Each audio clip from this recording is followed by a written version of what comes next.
যেই জাতি আসমানি শিক্ষিত হক্কানি আলেম ওলামার উপরে আঙ্গুল উঠাবে, ওই জাতির উপরে তো রহমত হবে না, হবেই না, বরং ওই জাতির উপরে 24 ঘন্টা আল্লাহর গজবের কুয়াশা আচ্ছন্ন থাকবে। তাহকিক করেন যে আমি বইলা গেলাম, শব্দগুলা মিডিয়ায় আছে, তাহকিক করে আমাকে ফোন করেন যে আপনি 2 নম্বরই কথা বইলা গেছেন। আজকে আমাদের উপরে রহমত উঠে গেছে বড় বড় এই 2টা কারণে, এই 2 কারণে উঠে গেছে। এক তো মসজিদের সাথে সম্পর্ক নাই, আরেক হলো আমরা ওলামাদের উপরে আঙ্গুল উঠাইতে অভ্যস্ত, হক্কানি আলেম আল্লাহওয়ালাদের,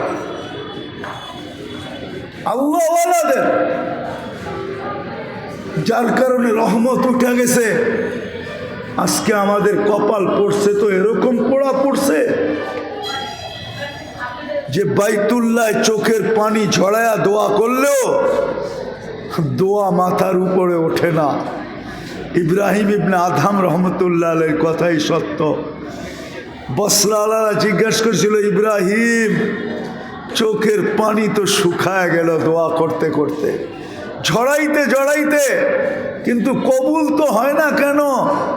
তো ইব্রাহিম ইবনে আদহাম বলছিল, তাসিল্লাহ ওয়া রাসূলা, আল্লাহ রসুলের নাফরমানি করো, ওয়া তাতামান্না, আর আশা রাখো তোমাদের দোয়া মাথার উপরে উঠবে। বলছে ওয়াল্লাহি কাল্লা ওয়া হাশা, খোদার কসম কোনোদিন দোয়া মাথার উপরে উঠবে না। আজকে উম্মতের সম্পর্ক মসজিদের সাথে না, মসজিদের সাথে না। বলেন প্রত্যেক ব্যক্তির ব্যক্তিত্বের উৎস কি? বলেন তো দেখি, প্রত্যেক ব্যক্তির ব্যক্তিত্বের উৎস কি? উৎস বুঝেন? মেন জিনিসটা কি? কি? এই দেহটা, ঠিক না? হ্যাঁ, যুবকের যৌবনের উৎস কি? দেহটাই তো। যৌবনটা কোথায় ফিট? দেহে না? কি বলেন? দেহে তো। তো প্রত্যেক ব্যক্তির ব্যক্তিত্বের উৎসটা তো দেহ। ও তো দেহটা দিয়ে ব্যক্তিত্বের ভাব প্রকাশ করে, কিন্তু ও তো কোনোদিন ভাবলো না যে আমার দেহটা আমাকে কে দিল। হ্যাঁ আছে, আমার কথা অনেক দূর চলে যাবে,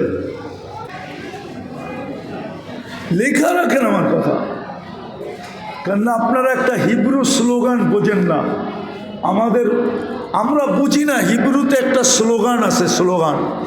কেননা ইসরায়েলের ভাষা হইল হিব্রু, ওটাকে আমি আরবিতে বলতেছি, আরবিতে আমি শুইনা বলতেছি, আমিও তো বুঝি না, কিন্তু কোনো এক আরব থেকে শুইনা, ইসরায়েলের ভিতর থেকে একজনের থেকে শুইনা আমি তর্জমা বলতেছি।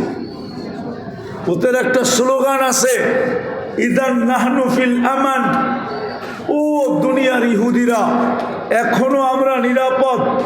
দাম্মিরুল মুসলিমিনা কাইফা তুরিদুনা আন তুদাম্মিরুহা, তোমরা মুসলমানকে যেমন মনে চায় তেমন মাটির সাথে মিশায়া দাও, এটাই সুবর্ণ সুযোগ। এখনো আমরা নিরাপদ, আমাদের বিরুদ্ধে কেউ ওঠে নাই, কেউ উঠবে না, আমরা নিরাপদ আছি। বিদায় এখনই সুবর্ণ সুযোগ যে এদেরকে মাটির সাথে মিশায়া দাও। আপনি নাউজুবিল্লাহ পড়ে লাভ নাই, আমার কথায় হুজুররা কান দিবে না, মানবে না, কমসে কম আমার জাতির হুজুররা মানবে না। কিন্তু সত্য এটা, ওরা একটা স্লোগান দিতেছে এখন যে নাহনু ফিল আমান, আমরা ইহুদিরা সারা দুনিয়ায় নিরাপদ। এক ইহুদি কোন দেশে আক্রান্ত হইতে দেরি, সারা দুনিয়া পক্ষে চিৎকার দিতে দেরি করে না, ঠিক না? অথচ 50,000-এর উপরে মরে গেছে, ছোট একটা প্রস্তাব পর্যন্ত পাশ হইতে দেয় না, প্রস্তাব পাশ হইতে দেয় না। বিদায় আমাদের জীবন রহমত শূন্য। মাইনা নেন আমার কথা। আর কারণ আমাদের সংযোগ আমি দেখাইতেছি। প্রথম দেখাইলাম একটা, আমাদের সংযোগ গোডাউনের, রহমতের গোডাউনের সাথে না, আমাদের সংযোগ মসজিদের সাথে না। 90% সংযোগ না মসজিদের সাথে, না জায়নামাজের সাথে। অথচ সারাদিন বুক করে কাটটা। আরে নুন কার খায়? হ্যাঁ, মেদা আলাকে মেদা কে দিছে? হ্যাঁ, শিক্ষা আলাকে শিক্ষা কে দিছে? দীক্ষা আলাকে দীক্ষা কে দিছে? প্রত্যেক ব্যক্তিকে যা দিছে তো দিছে কে দিছে? সবই তো আল্লাহ দিল। ওর তো মসজিদের সাথে, মসজিদ বা জায়নামাজের সাথে সম্পর্ক নেই। এটা হলো সর্বপ্রথম গোডাউন। আরেকটা বইলেই শেষ করতেছি, আরেকটা বইলা সত্য কথা আমারটা যে মাইনা নেন।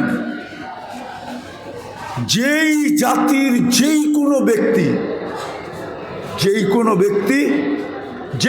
জাতির যেই কোনো ব্যক্তি হক্কানি আলেম ওলামাদের উপরে আঙ্গুল উঠাবে, হক্কানি আলেম ওলামাদের কি হবে? কি করবে? কি করবে? আজকে দ্বীনি শিক্ষাকে পুরা মুসলিম উম্মা, পুরা উম্মতে মুহাম্মদীর সমগ্র দেশ একমত, শাসকরা একমত, জেনারেল শিক্ষিতরা একমত যে দ্বীনি শিক্ষা এটা কোনো শিক্ষাই না। তাইলে কি এটা আলেম ওলামাদের উপরে আঙ্গুল উঠানো হলো না? না হলো না? হলো না? হলো না? বলেন, হলো না? হলো না?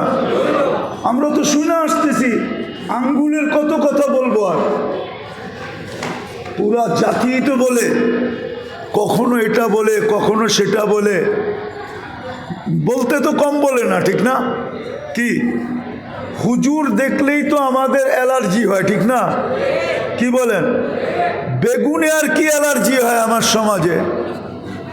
অ্যালার্জি যুক্ত খাদ্য খাইলে আর কি অ্যালার্জি হয় আমার সমাজ? তো আমি দেখি হুজুর দেখলে সবচেয়ে বেশি অ্যালার্জি হয়, ঠিক না? কি যেই খাদ্যে অ্যালার্জি আছে ওটাকে তো ওষুধ খাইয়েও খাওয়া যায়, ঠিক না? কিন্তু হুজুরের সাথে নেওয়ার তো কোনো ওষুধও নাই। ওই অ্যালার্জি ভালো হবে আর হুজুরের সঙ্গে হবে, এরকম কোনো ওষুধও তো আবিষ্কার হয় না, হয়েছে নাকি? কি বলেন? কি বলেন? আছে?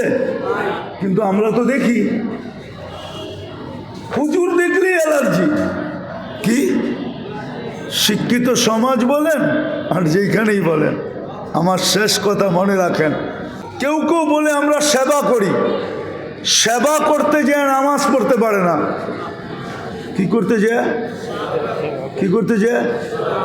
সেবা করতে যেয়ে নামাজ পড়তে পারে না। ও বলে হুজুর আমিও তো সেবা করতেছি না, দেখেন না কত সিরিয়াল বসে আছে, আমি সেবা করতেছি। ও কোরআন মনে হয় এটাই বলছিল, ওয়ালা তাকুনু কাল্লাযীনা নাসুল্লাহ ফাআনসাহুম আনফুসাহুম। ওইটা ভাবলো না আমি যে সেবা করতেছি, কার দেহটা দিয়ে সেবা করতেছি। যদি দেহটা আল্লাহর হয় তাইলে তো উচিত ছিল আজান একদিকে হবে, আমার সেবা একদিকে সরবে, আমি ওইখানেই জায়নামাজ বিছায়া আল্লাহু আকবার বলবো। উচিত তো এটা ছিল। এরকম প্রত্যেক ব্যক্তি যান রোডে, আমাদের প্রশাসনিক লোকদেরকে বলেন নামাজের সময়, ও বলবে দেখেন না আমি সেবা করতেছি।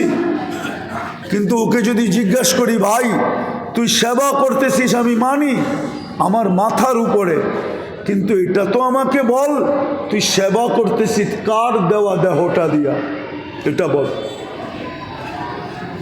কার দেওয়া দেহ দিয়া? আছে তো, দুনিয়াতে লোক আছে, চলেন আমি দেখায় দিব। আছে, বহুত মানুষ আছে দুনিয়াতে, আমরা ঘুরতে ঘুরতে দেখি তো এরকমই সেবক, কিন্তু ওর সাথে জায়নামাজ আছে, ওর গাড়িতে জায়নামাজ আছে, অথবা ওর ব্যাগে জায়নামাজ আছে, অথবা ওর সাথে জায়নামাজ আছে, যেখানেই আজান ওইখানেই দাঁড়ায় গেল আল্লাহু আকবার। দুইজন আছে, একজন দাঁড়ায় গেছে, আরেকজন আবার ডিউটিতে আসছে, আরেকজন যায় বলছে আল্লাহু আকবার। একই জায়নামাজে দুইজন দাঁড়ায় গেছে। চলেন আমি দেখায় দেব। আফসোস আফসোস, আসেন ফিরে আসি, রহমতের সাথে সংযোগ করি, নাইলে কপাল পড়ছে কি আরো পড়বে, মনের মতো পড়বে। ওই দিন হয়তো চিৎকারও দিতে পারি মাতা নাসরুল্লাহ, কিন্তু হয়তো উপর থেকে আওয়াজও আসতে পারে। কোরআন যদিও বলে, কোরআনে আছে আলা ইন্না নাসরাল্লাহি করিব, কিন্তু ওই দিন করিব বলবে না, আমরা চিৎকার দিব মাথা নাসরাল্লাহ, আল্লাহ সাহায্য কোথায়? তখন বলবে সাহায্য হবে না, সাহায্য হবে না, সাহায্য হবে না। ওই দিন কি করবেন? এই জন্য আসেন আজকে তওবা করি। এই মাহমুদিয়ার প্যাটের ভিতরে বৈশা, মাহমুদিয়ার এটা প্যাটি, জামিয়া মাহমুদিয়ার প্যাট এটা, কেননা এটা ইউ সিস্টেম মাদ্রাসা, সামনে মসজিদ, আমরা প্যাটের ভিতরে বসে আছি। চলেন আজকে অঙ্গীকার, তওবা করি, নিজের জন্য তওবা করি, উম্মতের জন্য তওবা করি। তওবা করলে লাভ হবে, ওয়াইন তাবু ফানা হাবিবুহুম, তওবা করতে দেরি, আল্লাহ বন্ধু বানাইতে দেরি করবে না। এই জন্য চলেন আজকে তওবা করি। করবেন? যদি আমি বুঝাইতে পারা থাকি যা বুঝাইতে চাইছি, শুধু রহমত নাই আমাদের জীবনে, আর রহমত যতদিন পর্যন্ত মসজিদের সাথে আমরা সংযুক্ত না হব, হক্কানি আলেম ওলামা আল্লাহ ওয়ালাদেরকে আমাদের রাহবর মনে না করব। আপনি গাইটা দেখেন, আমার কথা মিডিয়ার ভিতরে আসে, এটাকে সামনে রাখেন, কিতাব গাঁটতে শুরু করেন, একদিন আপনি চিৎকার দিয়া বলবেন মৌলানা সত্য বলছে, একদিন বলবেন ইনশাআল্লাহ যে সত্য বলছে। আসেন আজকে তওবা করি। করবেন? কে কে করবেন? তাহলে আল্লাহকে বলে দেন, আল্লাহ অতীত থেকে তওবা করলাম, আপনি আমাদের তওবা কবুল করেন, আমাদের গুনাহ মাফ করেন। আজকের এই জামিয়া মাহমুদিয়ার পেটের তওবাকে উম্মতের তওবা বইলা কবুল করেন, আল্লাহ কবুল করুন। নামা আজকের থেকে অঙ্গীকার করেন যে আমি মসজিদের সাথে সম্পর্ক জড়ব, অর্থাৎ আজকের থেকে অঙ্গীকার করেন আজান হইতে দেরি আমি জায়নামাজে দাঁড়াইতে দেরি করব না, যেখানেই তা পাক্কা। নামান শুধু ইনশাল্লাহ বয়াল শেষ করে দিয়েন না। আমি তো যুবকদেরকে খুব বলি যে তুমি যত সাজেই সাজো না কেন,